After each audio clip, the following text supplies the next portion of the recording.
네, 개장 전의 이슈와 관심 종목까지 골라보겠습니다. 매매기술 시간입니다. 매일 이 시간에는 주식명가 MTNW 다냐쌤 그리고 박진섭 어드바이저와 함께하고 있는데요. 먼저 시장의 한마디 열어보겠습니다. 오늘 다냐쌤은 금요일까지 반도체 AI 로봇, XR 통신에 집중하자 말씀해 주셨고요. 박진섭 어드바이저는 정부 HBM 산업 확 키운다. 주목할 만한 황금주 찾아보자 언급해 주셨습니다. 먼저 다냐쌤 만나보겠습니다. 선생님 안녕하십니까? 네, 안녕하십니까? 네. 간밤 미증시의 경우에는 실적 예의주시하면서 혼조로 거래 마쳤고 우리 시장 마찬가지인 것 같습니다. SK하이닉스의 실적이 어떻게 나오느냐에 따라서 1월 말 그리고 2월 시장의 방향성이 나올 것 같은데 그때까지 우리는 어떤 전략을 세우는 게 좋을까요? 지금 말씀드렸던 것처럼 반도체, 인공지능 이쪽으로 계속 봐야 될 거고 또 이 반도체 이슈는 다음 주 화요일에 AMD 실적 발표가 있잖아요. 그리고 마지막 날 또 우리 반도체 관련해서 굉장히 큰 행사가 있어요.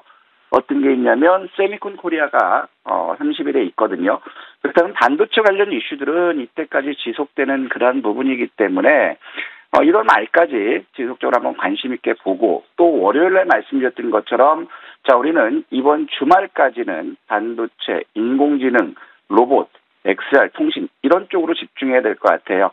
특히 3대 지수 미국 보면 상승 마감하는 모습 보였어요. 다우는 하락 마감하는 모습 보여줬지만 결국에는 윗꼬리를 길게 달고 있다는 거예요. 필라델피아 반도체 지수 마찬가지고 그렇다면 이제 상승 모멘텀이 나올 때까지는 차익 실현이 나올 수 있는 그러한 국면이기 때문에 변동성은 있을 수 있다. 그래서 많이 올라간 주식들보다는 올라갈 준비를 하는 것들 매수하자 이런 말씀드리고 싶고 오늘 마감했던 거는 이제 이코노미스트지에서 5월이나 6월 중에 연준이 금리를 인하할 것이다. 그리고 넷플릭스라든가 애플 호실적 발표했고 또 1월 제조업 PMI가 14개월 내 최고 기록했다라는 것들 때문에 강세를 보였어요.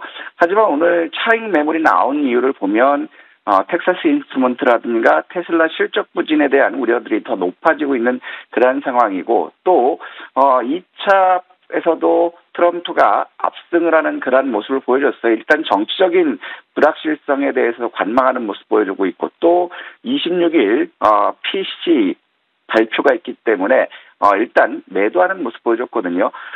시장을 보더라도 업종별로 봤을 때 지수는 상승했지만 굉장히 상승하는 종목이 굉장히 좁게 나왔어요. 반도체 장비 쪽들이 일단 굉장히 강하게 나왔고 반도체 시스템 반도체도 강하게 나왔고 또 배터리 소재인 비철금속 그다음에 IT 소프트웨어 이런 쪽들이 강했어요. 대부분 업종들은 차익 매물이 증가되면서 전기차라든가 우주, 제약바이오, 헬스케어, 암호화폐 이런 쪽들이 하락했고 또 ETF 시장에서도 반도체가 강세를 보였고 대마 강세를 보였고 또 통신과 배터리, IT 이쪽 상승폭이 굉장히 작았다라는 거예요. 특히 기술주 맥락으로 해서 핀테크라든가 인공지능 그다음에 자율주행 로봇 헬스케어, 재생에너지 이런 쪽들이 이제 하락했다는 부분도 어느 정도 시장에서는 차익 실현에 대한 욕구가 높아질 수 있는 그런 모습들 그래서 이제 변동성이 언제든 나올 수 있는 그런 상황이 아닌가 생각되고 있고 자 일본 같은 경우는 이제 드디어 일본 중앙은행에서 4월에는 마이너스 금리를 해지할 것이다. 금리를 인상할 것이다. 이런 것들이 나왔고 또 1월 제조업 PMI가 8개월 연속 위축세를 보이면서 경기 둔화에 대한 우려감들이 높아지면서 하락 마감하는 그런 모습을 보여줬고요. 자, 중국이 문제, 중국이. 자, 2월 5일 날 지준율을 0.5% 하락하고 또 186주를 공급하겠다. 즉, 증시 부양에 대해서 강한 의견을 피기록 했지만 홍콩 증시만 상승했을 뿐 상해라든가 신천은 오히려 이런 호재에도 불구하고 강하게 상승하지 못했다라는 거거든요. 자, 그 배경을 보니까 중국 경제지들이 집값이 50% 폭락할 가능성이 있다. 다시 부동산 위기론이 확산되고 있다라는 거예요. 그리고 중국 자국민들도 중국 증시 매도해서 일본 증시 투자하면서 8천조 주가 중국 증시가 증발했다라는 거거든요. 이런 부분들, 특히 부동산 시장에서의 통계에 잡히지 않는 그러한 부실, 가늠할 수 없는 그러한 상황이기 때문에 부동산 시장이 안정되지 않으면 중국 증시는 얼마든지 또 하락할 가능성이 있고요. 자, 국내 같은 경우는 어제 이스라엘과 하마스 휴전이 나왔고 인텔 호주 실적이 기대된다.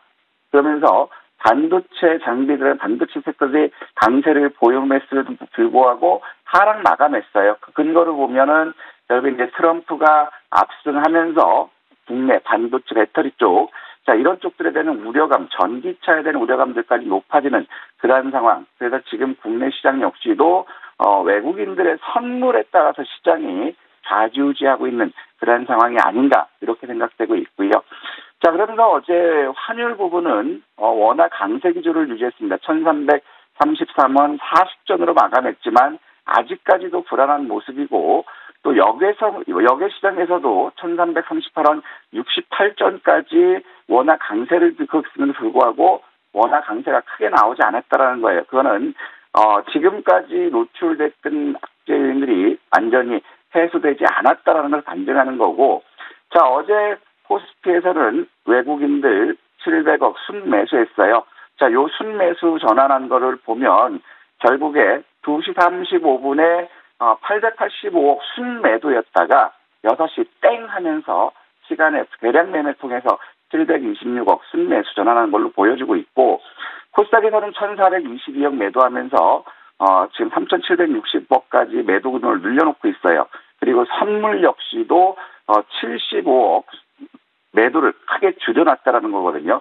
이걸 보더라도 9시 51분 봤을 때는 외국인 선물 3085억까지 매도하면서 장중에 아래꼬리 낙폭을 키웠다가 시간이 지나면서 매도를 줄이고 매수 전환하면서 75, 그러면 장 마감 무렵 오후장부터 약 3천억 정도를 외국인들이 선물 매수했다라는 거거든요. 그러면 어제 빠졌던 폭들은 오늘 다 되돌려 놓을 수 있을 가능성이 높지 않을까 이렇게 보여지고, 자, 그러면서 시장에 대해서는 지금 불안감들이 높아지기 때문에 코스피 거래대금 7조 4,500억으로 전일 대비 7% 하락하는 모습 보여줬고, 코스닥 역시도 10조 6,700억으로 전일 대비 9% 하락하는 모습 보여줬거든요.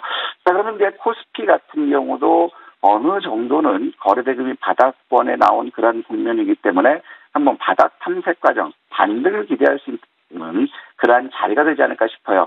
그러면서 고객 예탁금 소폭 증가됐고 CMA 역시도 약 4%까지 급증하면서 75조 4,300억 기록했고, 또 마켓머니 펀드로는 3조 2,100억 빠져나갔거든요. 일단 증시 주변 쪽 자금 유입되는 것들은 긍정적이다 이렇게 보여져요. 그래서 오늘 우리가 본다면 역시 반도체와 그다음에 배터리, 그다음에 갤럭시 S24, 그다음에 아이폰 같은 스마트폰 부품주들과 그다음에 배터리 2차전, 오늘은 나트륨 배터리 쪽들이 한번 기사가 나왔기 때문에 움직일 수 있지 않을까. 그래서 이런 쪽으로 해서 우리가 집중해서 봤으면 좋겠어요.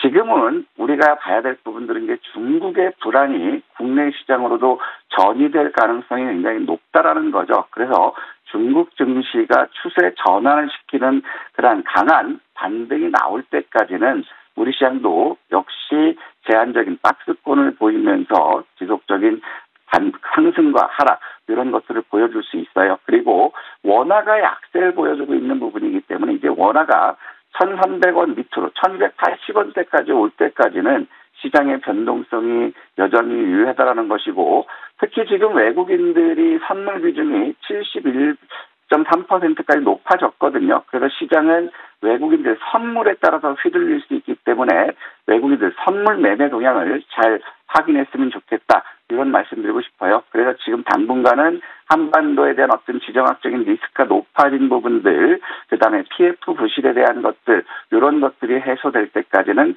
강한 상승을 기대할 수 없는 그러한 국면이기 때문에 여전히 이슈 섹터들에 대해서 적극적으로 매수하고, 또 지수가 1% 이상 낙폭이 조정온다 하더라도 결국에 실적주들 분할 매수 쪽으로 말씀드리겠습니다. 자, 오늘은 보면 내일 새벽에 인텔 실적 발표가 있기 때문에 결국에 반도체라든가 인공지능이라든가 이런 쪽들이 움직일 수 있고, 그 다음에 2024년 배터리 산업 컨퍼런스 개최했거든요. 요게 있어서 그런지 몰라도 오늘 나트륨 배터리에 관련된 것들이 나왔어요. 배터리 조금 한번 봤으면 좋겠고, 그다음에 메타버스 체험관 오늘 현장 방문 일정이 있기 때문에 어제 메타버스들 조정을 받았거든요. 오늘 반등 나왔을지 한번 살펴봤으면 좋겠습니다.